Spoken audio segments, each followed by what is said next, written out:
Okay students, सो AVL insert हम complete कर चुके हैं। अब थोड़ा सा इसको ट्राई करते हैं कि जो हमने लिखा है वो सही तरीके से काम कर भी रहा है या नहीं। ठीक है, सो ये पुराना जो इंसर्ट वगैरह है ये सारे बंद कर देते हैं। ठीक है, अच्छा। अच्छा, ये कोड ऑलरेडी हम देख चुके हैं, तो इस वजह से इनको कोलैप्स कर देते हैं ताकि ये पूरा डिलीट कर दिए। गेट सक्सेसर, अच्छा, तो ये सारा कोड हमने कोलैप्स कर दिया। अब हमारे पास वही सारा नया वाला कोड रह गया है, बाकी हमने तो अभी भी इसका नाम बाइनरी सर्च ट्री ही है। We should have changed it to AVL tree. Let's change it to AVL tree. ये हो जाएगा AVL ट्री, और AVL ट्री हो गया तो यहाँ पे इसका कंस्ट्रक्टर भी AVL ट्री हो जाएगा। I think that's enough. हमें और कहीं पे नाम चेंज करने की ज़रूरत नहीं है, तो डायरेक्टली चलते हैं मेन मेथड में। अच्छा, मेन मेथड में हमें ट्री का ऑब्जेक्ट बनाना पड़ेगा। सो AVL tree equals to new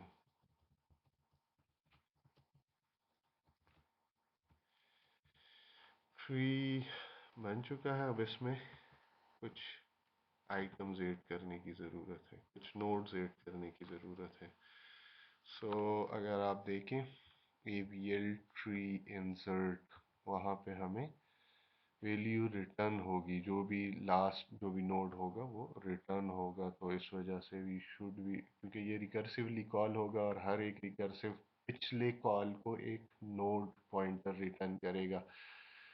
so last में जब जहाँ से हमने कॉल करना है वहाँ पे भी हमें उसको कैच करना होगा। ठीक है, जो वो रिटर्न करेगा तो उसको store.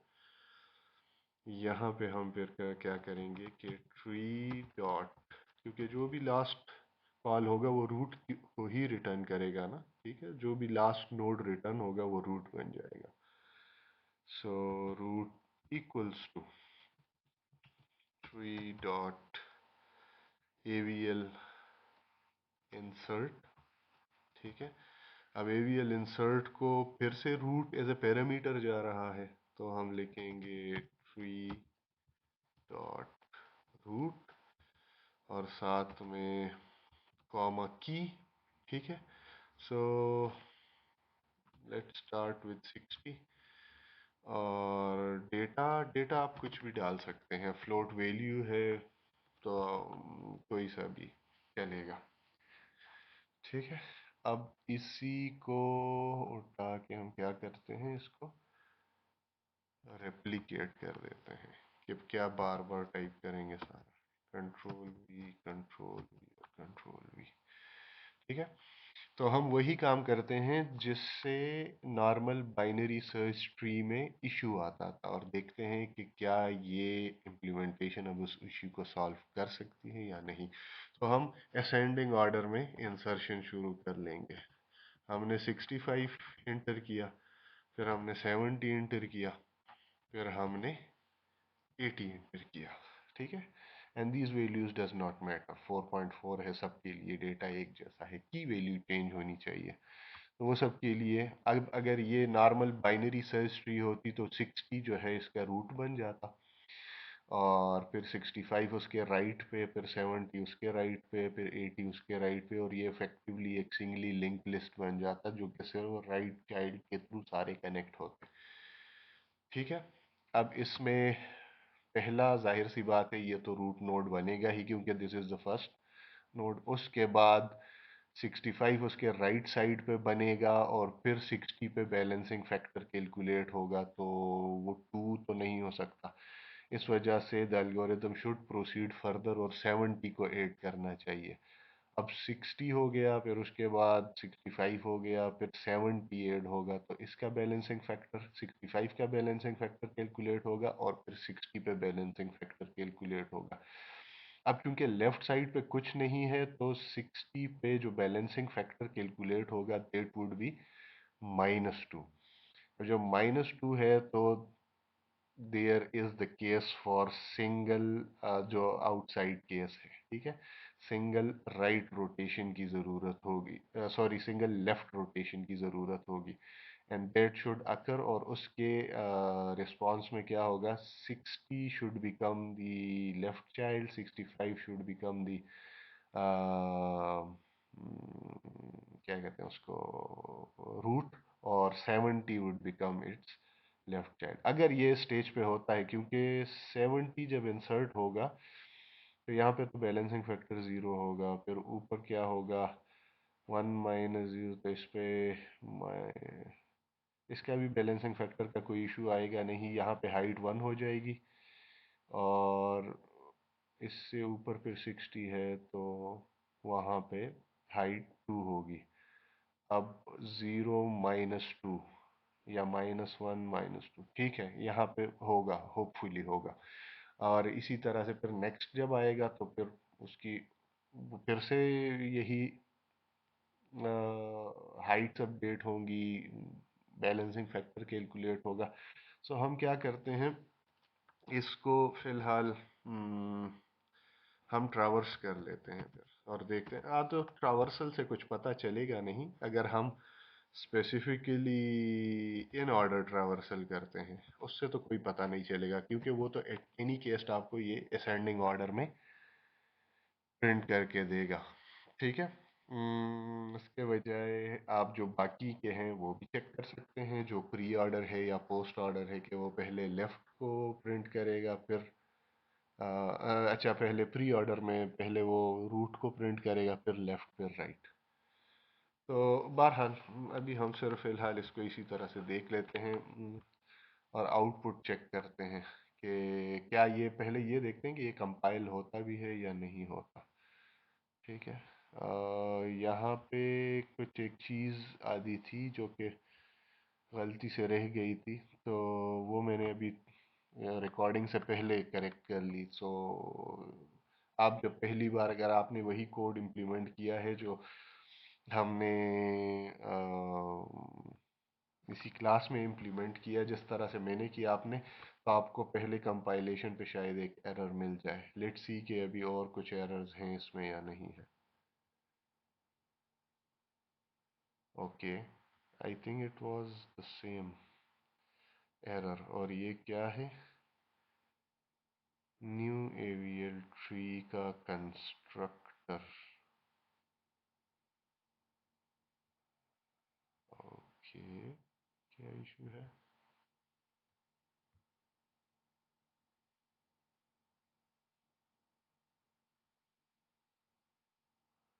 Non pointer, okay, AVL tree, it should be a pointer. Let's check again, यहाँ पे क्या है, इसको लोकल रूट चाहिए, so again that would be dot root, ठीक है। जो ट्री का मेन रूट है वो हमने इसको एज ए पैरामीटर पास कर दिया। Okay, so what was that, let's check output को व्यू के अंदर लेके आते हैं, और अच्छा, ऐसा कुछ और चीज़ प्रिंट नहीं हो रही, सिर्फ बैलेंसिंग फैक्टर का मैंने एक मैसेज वहाँ पे डाला था, बैलेंसिंग फैक्टर कैलकुलेटेड फॉर 60, 65, 67। जी, जब जब बैलेंसिंग फैक्टर कैलकुलेट हो रहा है तो उसके साथ सिर्फ एक मैसेज मैंने टाइप कर दिया था, लेकिन इसके अलावा हमें और कुछ पता नहीं चल रहा कि कोई रोटेशंस हो रही हैं या नहीं हो रही। So let's update the code a bit, उसमें कुछ मैसेजेस वगैरह डालते हैं, ताकि अगर कुछ रोटेशंस होती है तो एटलीस्ट हमें पता चले कि कौन सी रोटेशन हो रही है और किस नोड पे हो रही है। ओके, ठीक है। अब जाते हैं थोड़े सा वो मैसेजेस यहाँ पे डाल लेते हैं। ये AVL इंसर्ट है। सबसे पहले तो बेस केस को आइडेंटिफाई करते हैं कि जब नया नोड इंसर्ट होगा तो साथ में मैसेज डिस्प्ले होना चाहिए, और वो होगा सी आउट नोड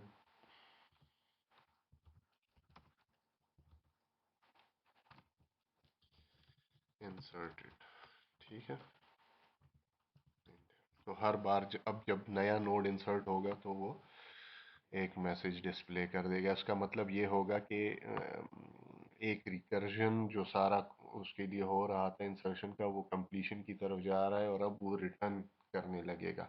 लेकिन साथ साथ हम उसका पाथ जो फॉलो करता है वो भी हम डिस्प्ले कर सकते हैं। अगर आप चाहते हैं कि ये लेफ्ट साइड पे गया या राइट साइड पे, so you can go with this code. यहाँ पे भी आप मैसेजेस वगैरह डाल सकते हैं। इम्पॉर्टेंट जो चीज़ है वो ये है कि कौन सा केस एग्जीक्यूट होता है। तो लेट्स से अगर लेफ्ट रोटेट होता है तो हम इसको कहते हैं सी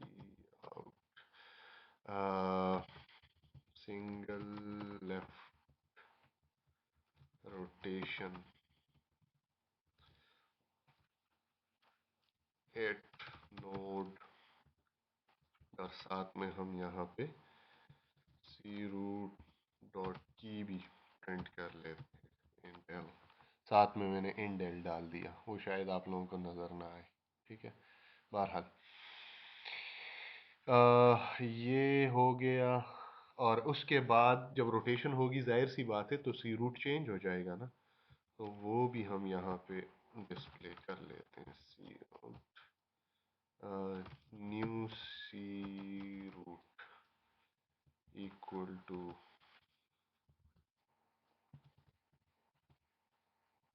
सी रूट की।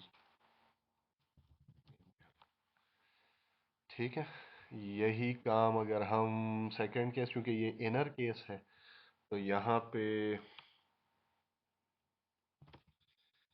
हम डाल लेंगे double RL rotation at node. लेकिन double RL rotation at node इस तरह से हम कायल कर नहीं सकते। चलो, क्योंकि ये इसका जो पहला होगा वो RL है, तो वो उसके लेफ्ट चाइल्ड पे होगा और फिर नोड पे होगा सेकंड। ठीक है। तो चलो, जो भी करंट रूट होगा वो डिस्प्ले हो जाएगा हमें। सी रूट डॉट की। और यही चीज़ हम फिर उसके बाद भी देख लेते हैं कि फाइनली सी रूट क्या बनेगा। So the new C root current root is equal to C root dot key. ये अभी पहली इम्प्लीमेंटेशन जो जिस किस्म की वैल्यू अब हम इंसर्ट कर रहे हैं उसमें ये तो एग्जीक्यूट नहीं होगा, अलबत्ता इसकी एग्जीक्यूशन हो जाएगी। ठीक है, अगर कोड हमने सही लिखा है तो। और फिर दूसरी तरफ क्या होगा, ये फिर सिंगल राइट रोटेशन है, तो इसके साथ भी हम मैसेज डाल सकते हैं। लेकिन उसके लिए क्या करना पड़ेगा कि सिर्फ की बॉडी बनानी पड़ेगी, और इसमें हम कोड लिखेंगे C out single right rotation at node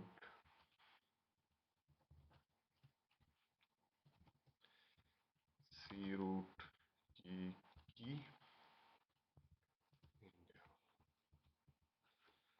ठीक है। और उसके बाद नया सी रूट क्या बन जाएगा, तो उसके लिए भी हम लिख देते हैं new C root equals to.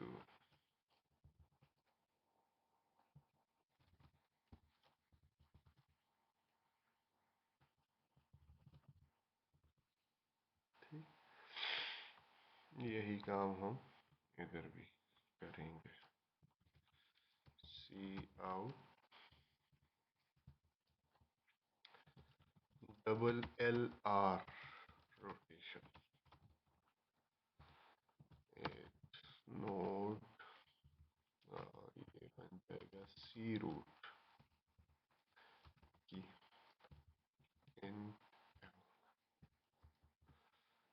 यहाँ पे वी एंड एल में एल मिसिंग है। ओके ठीक है, और इसके बाद नया भी हम साथ में प्रिंट कर लेंगे। So new C root equals सी रूट डॉट की। तो ये इसके बेसिक मैसेजेस हो गए। नाउ लेट्स सी कि अब ये क्या कहता है।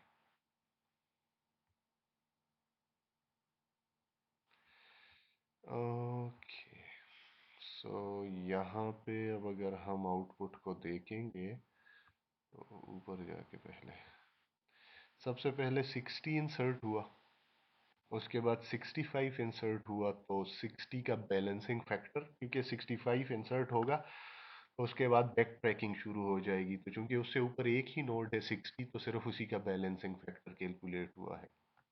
ठीक है, लेकिन चूंकि सिर्फ एक स्टेप का फ़र्क है तो लेफ़्ट और राइट में इतना ज़्यादा डिफरेंस नहीं है। बैलेंसिंग फैक्टर 1 आएगा, -1 आएगा, तो उससे कोई फ़र्क नहीं पड़ता। This is partially balanced still. तो फिर क्या होगा, उसके बाद नया नोड हमने इंसर्ट किया है 70, तो वो 65 के राइट पे आएगा। तो अब 65 पे भी बैलेंसिंग फैक्टर कैलकुलेट होना चाहिए और 60 पे भी बैलेंसिंग फैक्टर कैलकुलेट होना चाहिए।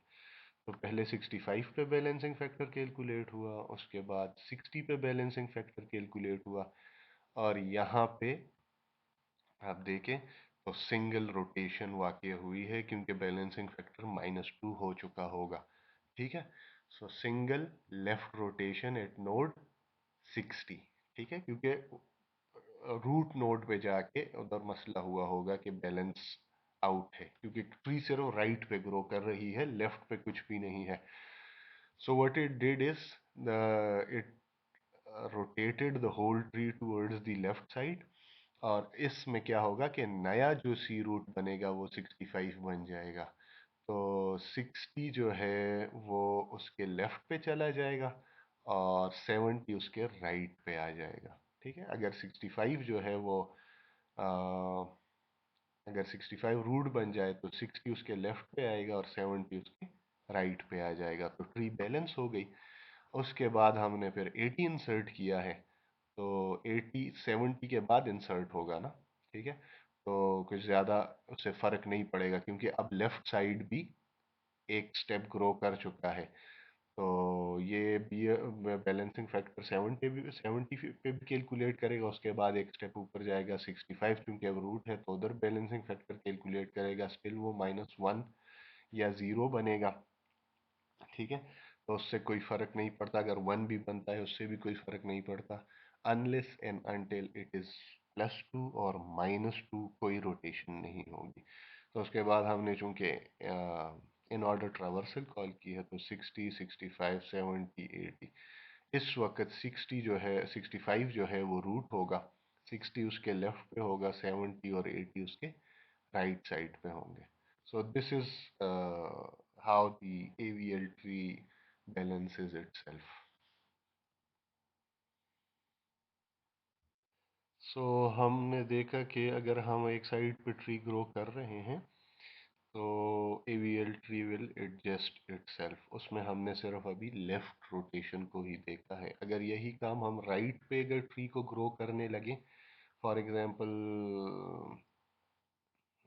ये वैल्यूज़ जब यहाँ तक इंसर्ट हो चुकी होंगी 70 तक, तो उसने लेफ़्ट रोटेशन एक अप्लाई कर देनी है। अब हम क्या करते हैं, इसके बाद हम लेफ़्ट साइड को थोड़ा सा एक्स्ट्रा ग्रो करते हैं। तो चूंकि यहाँ तक इम्प्लीमेंटेशन जब होगी तो 65 रूट बन चुका होगा, 60 उसके लेफ़्ट पे जा चुका होगा। अब इस स्टेज पे अगर हम 50 इंसर्ट करते हैं, ठीक है, तो वो 60 के लेफ़्ट पे जाएगा, और फिर उसके बाद अगर हम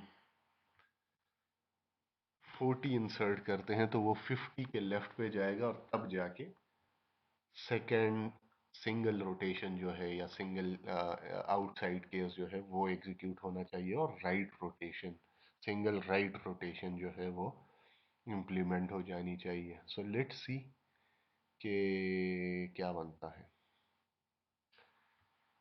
let's look at the output. So ये आउटपुट है हमारे पास और हम ऊपर जाते हैं। 60 इंसर्ट हुआ, 65 70 तक ये ऑलरेडी हम देख चुके हैं। पहला लेफ्ट रोटेशन ये वही पुराना आउटपुट है यहाँ तक, ठीक है। न्यू रूट जो है वो आपका 65 बन गया है। उसके लेफ्ट पे 60 है, उसके राइट पे 70 है। नया नोड हमने इंसर्ट किया 50। तो देखें 60 का और 65 दोनों का बैलेंसिंग फैक्टर कैलकुलेट हुआ, क्योंकि जहाँ पे इंसर्शन होगी उसी पाथ के थ्रू वो वापस रूट की तरफ जाएगा। तो इसका मतलब यह है कि 60 जो है, सॉरी 65 जो है वो अब रूट है। उसके बाद हमने 14 इंसर्ट किया, तो अब ये 50 का भी बैलेंसिंग फैक्टर पहले कैलकुलेट करेगा, फिर 60 का बैलेंसिंग फैक्टर कैलकुलेट करेगा। तो पता चलेगा कि अच्छा ये तो रूट पे तक पहुंचने से पहले ही यहाँ पे बैलेंसिंग फैक्टर में मसला आ गया, ठीक है। क्योंकि 60 के राइट पे और कुछ नहीं है, तो इस वजह से यहाँ पे ये मसला हो गया, ठीक है। अब लेफ्ट चाइल्ड के लेफ्ट पे ग्रोथ हो रही है, तो सिंगल राइट रोटेशन हो जाना चाहिए, जो कि हो चुका है नोड 60।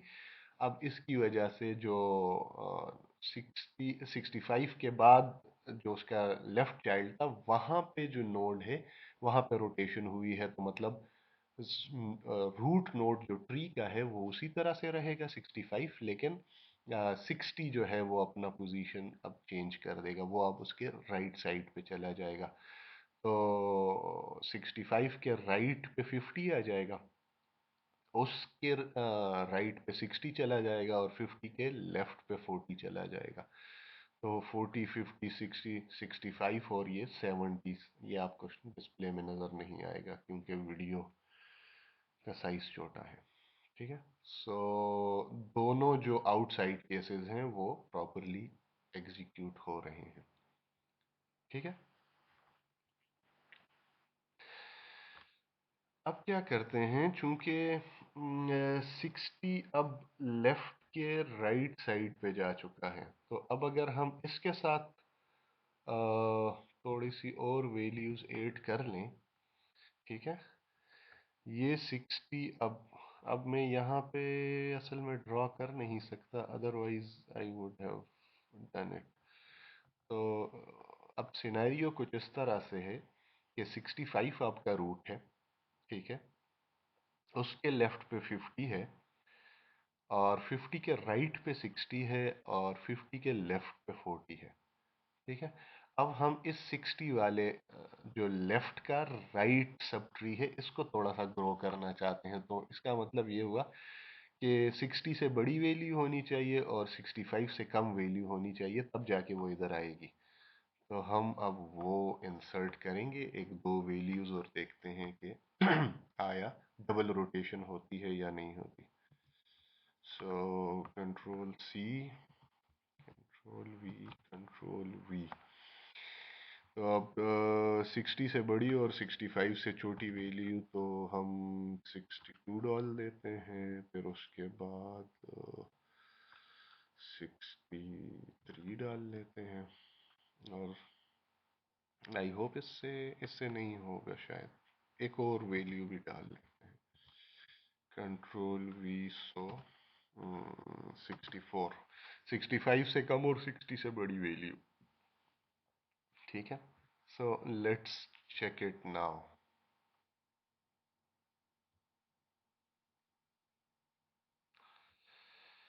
ओके, सो हमारे पास आउटपुट में जो इस तरह से आ रहा है, नोट 60 से यहाँ तक ठीक है, ये वही पुराने वाला है। सिंगल लेफ्ट रोटेशन हुई, उसके बाद सिंगल राइट रोटेशन हुई, ठीक है। अब इसके बाद जो है हमने चूंकि नई वैल्यूज इंसर्ट की हैं, तो ये 62 हमने इंसर्ट किया, ठीक है, तो वो 60 के राइट पे जाएगा।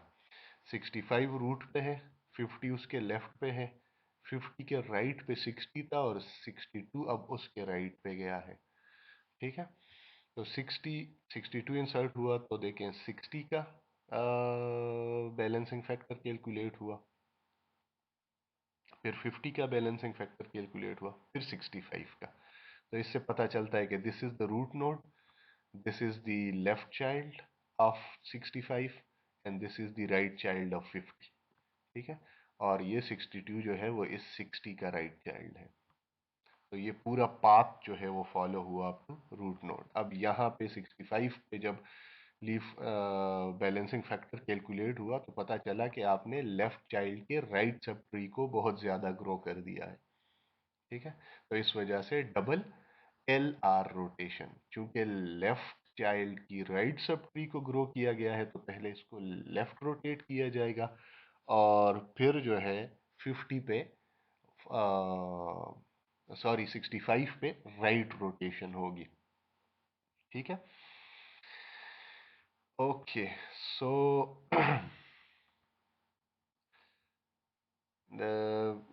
65 पे रोटेशन हुई तो 60 बिकम द न्यू रूट। ठीक है, ट्री के रूट की बात नहीं कर रहा है, जो जहाँ पे ये रोटेशन चुके, अच्छा ओके 65 पे हुआ था तो 60 बिकेम द न्यू रूट, ये ट्री का रूट बन गया है अब, क्योंकि रोटेशन जो हुई है वो ट्री के रूट पे हुई है, तो इस वजह से now 60 has become the root node.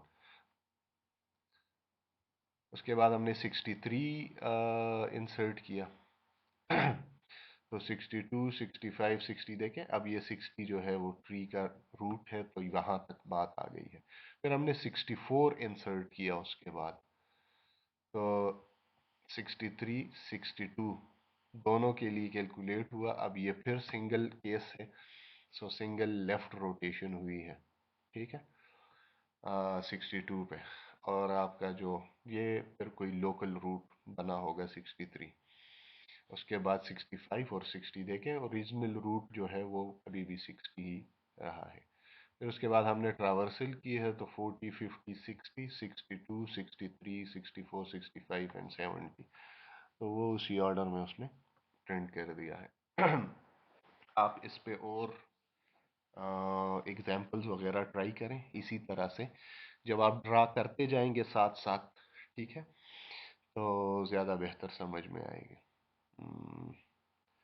I hope I have explained it और आप लोग समझ चुके होंगे। अगर अभी भी इसमें कोई मुश्किल है, आप ट्राई करें इस पे ज़रूर। अगर मसला है तो फिर हम इंटरेक्टिव सेशन के दौरान फिर कोशिश करेंगे कि इस पे कुछ एग्जांपल्स वगैरह और डिस्कस कर लें। ठीक है, I guess this is enough. Insertion AVL में काफ़ी है, क्योंकि अभी अगर हम इसकी डिलीशन में जाएंगे तो वो थोड़ा सा और भी ज़्यादा कम्प्लेक्स, आल दो इट्स द सेम थिंग। अब डिलीशन के बाद भी यही रोटेशंस होंगे, लेकिन उनके लिए चूंकि कंडीशंस और ज़्यादा हैं, I leave that as a practice opportunity for you people, उसको आप ज़रूर देखें। लेकिन क्योंकि अब हमारे पास उतना टाइम है नहीं कि हम एक और वीक फिर उस पर ज़ाया करें, थोड़े से टाइम में वो होगा नहीं, क्योंकि उसमें काफ़ी चीज़ें हैं। तो आई आई एक्सपेक्ट कि आप लोग खुद से उस पर ट्राई करेंगे। आपको ऑलरेडी समझ आ चुकी है कि रोटेशंस किस तरह से होंगी और एडजस्टमेंट किस तरह से होगी, मतलब रीबैलेंसिंग का क्या सिनेरियो होगा एवीएल ट्री में। तो जो इंसर्शन में हो रहा है तकरीबन उसी तरह का काम डिलीशन में होगा, लेकिन डिलीशन में ज़्यादा रोटेशंस का के चांसेस इस वजह से हैं क्योंकि वो ऊपर की तरफ जब वापस आप बैक ट्रैक करेंगे तो उसमें बार बार रोटेशंस के चांसेस हैं। यहाँ पे इंसर्शन में ये है कि आप एक दफ़ा बैलेंसिंग फैक्टर 2 आ गया और वहाँ पे आपने रोटेशन कर ली, तो अब इसका इफेक्ट ऊपर नहीं जाएगा बल्कि इधर ही बात ख़त्म हो जाएगी। लेकिन डिलीशन में चूंकि केसेस भी ज़्यादा हैं लीफ नोड का अलग से केस है, उसमें तो खैर उसमें भी रोटेशंस हो सकती हैं क्योंकि आपने ऊपर जाना है, तो अगर आप लेट से लेफ्ट से एक नोड हटाते हैं तो राइट की हाइट ज़्यादा हो सकती है, जिसकी वजह से बैलेंसिंग फैक्टर इफेक्ट होगा, जिसकी वजह से किसी रोटेशन की ज़रूरत पड़ सकती है। ठीक है। तो ये उसमें ज़्यादा रोटेशंस इन्वॉल्व होंगे। आई होप आप लोग इस पर ट्राई करेंगे, पहले इसको समझ लें, फिर उसके बाद आप जो हैं वो दूसरे को ट्राई कर सकते हैं। ठीक है, और फिर अगर इसमें कोई कंफ्यूजन है तो हम इंशाल्लाह इंटरेक्टिव क्लास के दौरान डिस्कस कर लेंगे। So best of luck and take care of yourself. अल्लाह हाफिज़।